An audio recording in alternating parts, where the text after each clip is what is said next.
'Yan uwan Deborah wato Kiristoci sun fito da wata sabuwar dabara da za su yi amfani da ita akan musulmai. To da alama dai tsuguna bata ƙare ba akan batun Deborah Samuel, ɗalibar da ta zagi manzon Allah sallallahu alaihi wasallam a kwalejin ilimi ta Sokoto.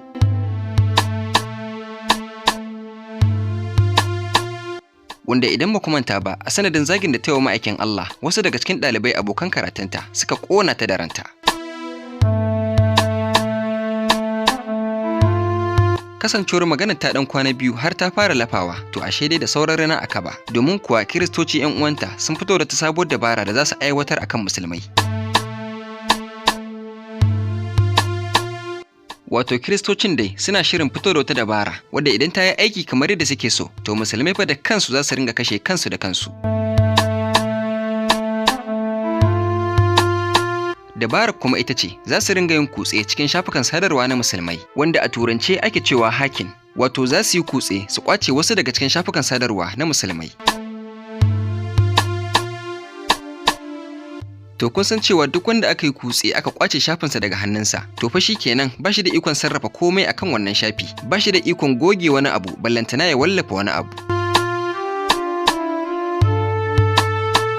To daga nan ne fa bayan sun yi kutsen sun tabbatar sun sace shafin musulmi, sai kuma su fara wallafa ɓatanci da zage-zage da baƙaƙen maganganu akan manzon Allah sallallahu alaihi wasallam akan wannan shafi.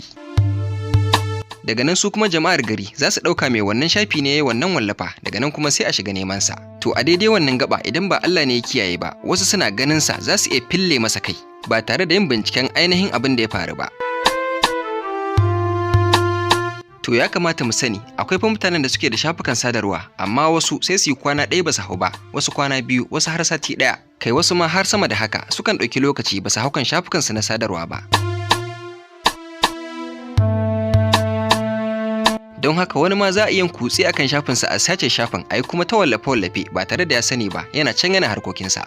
To akan irin wannan idan da tsautsayi yana zamansa sai dai kawai ya ga wasu sun zo sun rufe shi da duka kuma sun kashe shi har lahira.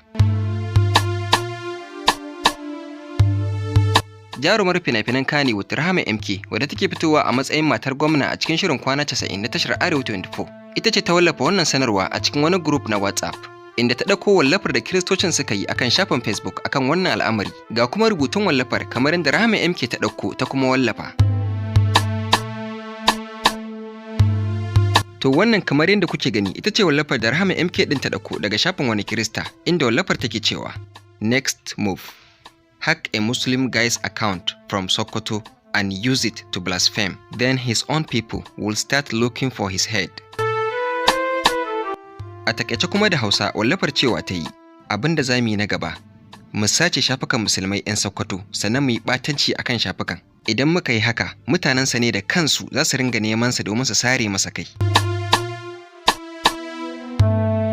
A ƙasan wallafar an yi faɗakarwa mai muhimmanci zuwa ga musulmai wadda take cewa don Allah a kula da wannan, sannan kuma a ɗauke shi da muhimmanci. Allah ya tsare, don Allah ku taimaka ku kawar da wannan masifar, ku wallafa wannan saƙon domin tunatar da 'yan uwa musulmai. Arna sun fara wani mummunan shiri kamar yadda kuka gani, duk wanda ya sa lambar wayar shi a shafin Facebook da Instagram ya gaggauta cirewa, sannan a ƙara gyara password wato kalmar shiga shafukanka.